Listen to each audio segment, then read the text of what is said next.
Hey, what's going on, guys? Welcome back. Today I want to talk about how to gear your healers as a beginner, where to find the pieces, who to gear, and show you guys some of the healers I have made and the reason why. So first one is Angelica Montmorency. She is now available from the Hero Connection. Let me show you right away. So in the main screen, click on the table here. You can see you can get 15 of them here, and Angelic Montmorency is just right here. They've added this recently. You don't even have to roll for her. She's very easy to max imprint because while you play the game, you're going to roll and you're going to get multiple copies very easily. Complete all three of these objectives and you get her.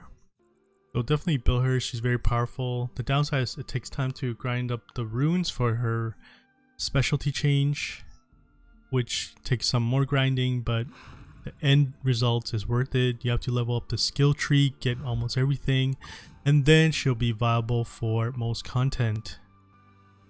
And then going on limited, Diane's very good. She has a lot of support type buff. She's not really a healer here, she's more like a buffer here. Very powerful overall, love using her. As you can see, pretty high friendship. And we have Elena, very good for PvP, anti-cleave. So I use her mostly for PvP situation. I've used her in PvE as well, the end. And then Rowan is really good for PvP and PvE as well for certain abyss stages. And a lot of these healers require minimal investment. Best healer in the game, Tamarinne, Tam Isaria, where you use Isaria S2 to allow her to do Shining Star right away. Very high sustain, healing sustain, and she can cleanse too. So definitely PvE queen, abyss queen, and all that. Destina is always solid. I used her way back. She's your generic cleanser, healer, heal on S1. Can't go wrong here. I see a lot of people use her on defense too, maybe at lower ranks. But that's most of the healers I built. Angelica, if you have her, definitely build her for Wyvern tank. Wyvern 13, she's able to tank the Wyvern hits. Rin, I didn't build her. And the rest of these are up to your own discretion. Maybe I'll build Architects here for fun.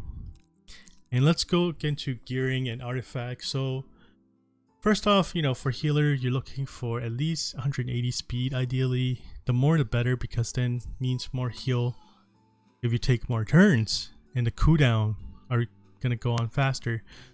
So I use a Rod of Amaryllis here. This is one of the best one for her. It increased her heal dramatically. I'm running her on speed and health, more health, because a lot of times the more health you have, the more heals you do. And in this case, her XP is pretty high, 190. It's pretty good. I think a lot of people are pushing for 200 plus now because of reforging gear. You can get level 90 gear easily. So this chest piece here I want to emphasize on, the Osmanus Fighter's Armor. You can exchange 10 of these tokens you get from normal raid to acquire one of these armor. And as you can see, most of my healer are just using this piece of armor. Majority of them, because it's just so good. It has all the right stats, the health, defense, speed. The crit chance is kind of not in alignment with healer stats, but sometimes you just don't roll into it, like this one here. And a lot of times you would want speed boots here, and this one, speed, health rings, all the right size health except for boots. And then for this side, you want health, defense as primary stats, even effective resistance for PvP, or even for Wyvern, because Angelic Montmorency can tank Wyvern 13 if geared right, if you need it for progressing. And just general stats, more health on the weapon. It's very straightforward to gear healer in Epic 7. Speed, health, defense. This piece is speed, ER, because there's an ability where she can use ER for certain skills. And for this one, 90 speed, yeah. Health boots, always, same thing. Speed, subs. But I think hands down, all you really need is Tamarinne and Angelic Montmorency if you don't have Angelica. So it's always between Angelic Montmorency or Angelica here, which I didn't build. She's like literally the face of the game for the app. So I mean, you can't go wrong with her. She's very powerful. Barrier, single target heal with a stun. Sometimes you can stun people in PvP. But I don't see many Angelica anymore in the meta. Because there's Elena and all that. Tamarinne, I've seen her use PvP. Like if you build her really fast, you get to use her S3 right away and CR push your whole team and decimate your opponent. But right now, Broana, I like her the best for PvP against counter comps like SSB, Charles, and you know, I built her more tanky because PvP I want to soak more, and these are not even perfect gears. It's not like they're 85 gears, only these 2 pieces, right? So this you can get from side story, certain side story. This ring is just, I can't believe I'm using this. But I really like the defense and the flat defense. It makes her tankier, bulkier. So I'm gonna show you guys where to get this piece right now. So on main screen, go to Adventure, and sorry, go to Battle. Then go to Raid or Labyrinth. Oh, unlock this, do your normal raid. So you just do normal raid here. In this case, if you just want to buy the piece itself, you can go in with 2 of these Labyrinth plats, right? And it doesn't consume it if you don't exit the portal. Instead, you just yield. Okay, I'll show you. So you just go to the logistics officer here. You know, things been on farm, right? So I've accumulated coronation souvenir. You get these by being bosses, clearing the raid, basically just playing the raid. So this piece of armor is right here. So if you accumulated 10 of these tokens, just buy it. I just buy multiple copies so that you just slap it on any healer or tank. Because if you can roll speed, health, defense for more utility tank like Lilius. And this is pretty good too. The Osmanus Finger Stagger, if you can roll onto speed for starter, is really good. And this piece helped me gear a lot of healers and tanks.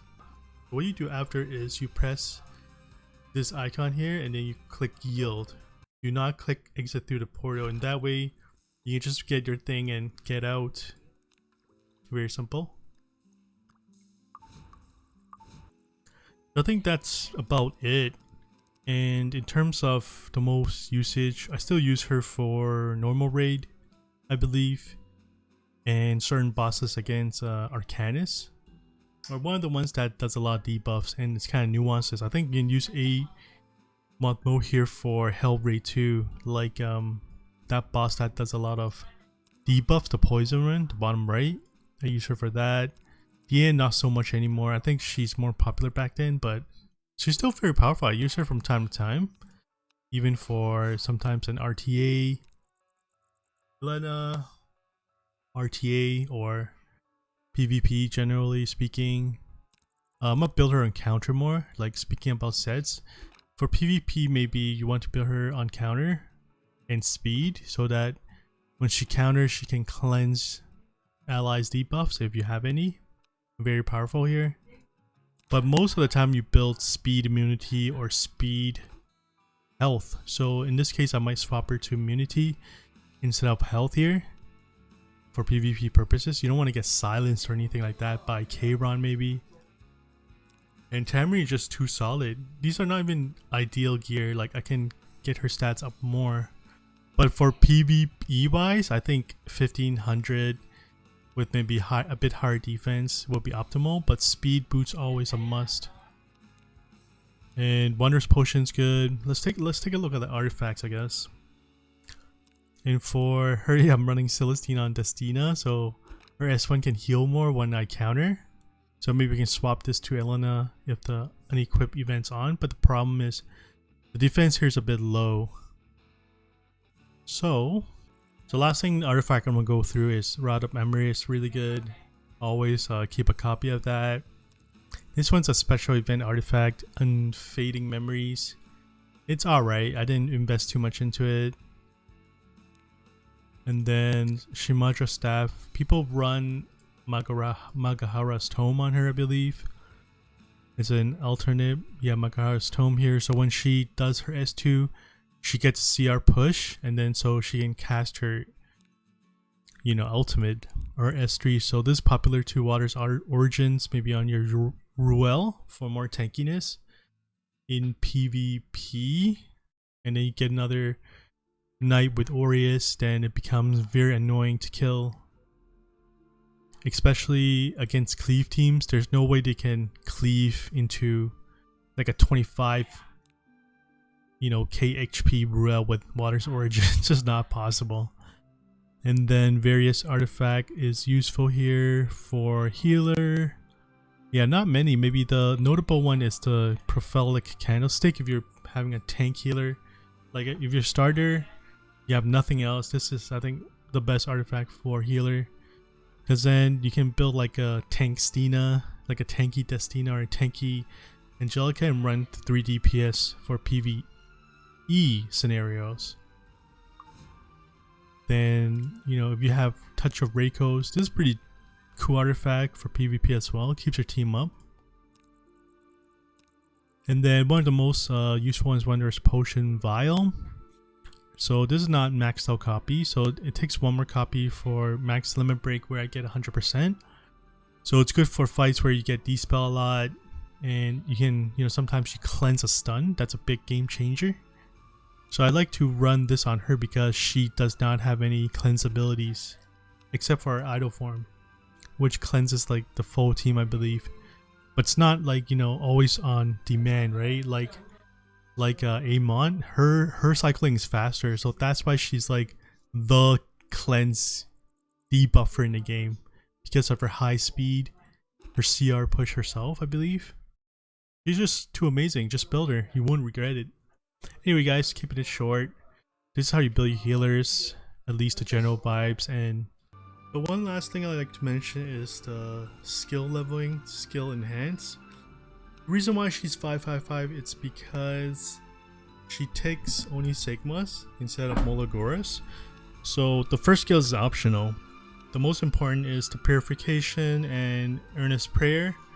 So it sees plus 5%, plus 5%. So total here you get plus 40% healing, which is dramatic.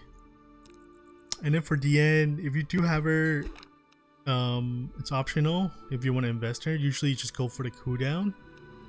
Yep, and here so you didn't have to waste Molagora, but I'm not using her that much right now, so I think it's a skip if you want. Elena, I'm using her in defense. I just got the cooldown for her. I didn't really invest that much into her. Same thing with her. I should have got the cooldown for this one ideally, as well as pumping the Vigilant Eye up more if I want more healing. But I think I'm happy with this for now. Because then you have to manage your Molagoras, especially because if you're free to play. But for sure Tamarinne, you max this one, the second skills, and get the -1 cooldown for Shining Star. It's a no-brainer. It's a very good investment for her because of the return on investment you can get. Destina, same thing. I just got the -1 cooldown. Because my main healer is, as you can see, Angelic Montmorency and Tamarinne. Those are the two I invest heavily on. That ensures my return on investment. But Angelic Montmorency takes Sigma, so it's easy. It's another reason why you should build her. Anyway guys, that's it for today. Thank you for watching, and I'll